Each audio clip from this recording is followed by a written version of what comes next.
桃园医院院内群聚感染如星火燎原，在台大医院开出了第一枪之后，多间医学中心前仆后继，包括了台大、台北林口长庚、台北市立联合医院和万芳医院等，都在19号这一天开始限缩探病的时间，原则上就是限定一般病房的探视时间，加护病房更是缩减到1天只能探视1次，而且探病必须事先预约申请，不能临时去探病。病人可以传染给探病者。 探病者也可能可以传染给病人，减少探病的次数，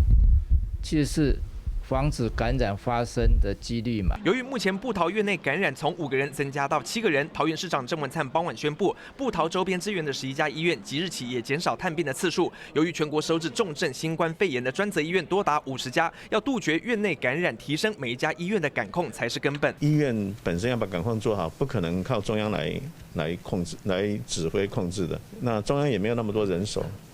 他也不可能派出那么多人手到每个医院去驻点，然后去负责感控。其实感控是非常的繁杂的。专家坦言，指挥中心要提升全国医疗院所感控，人力上跟设备上都会不足，所以只能先从减少探病的时段做起。但专家认为，最根本的原因出在医护人员的健康管理。其实这一次的原因就是出在我们没有落实医疗人员的健康管理。那我们在即将展开的这个各个县市卫生局对医院的查核工作里面，我们应该把这个东西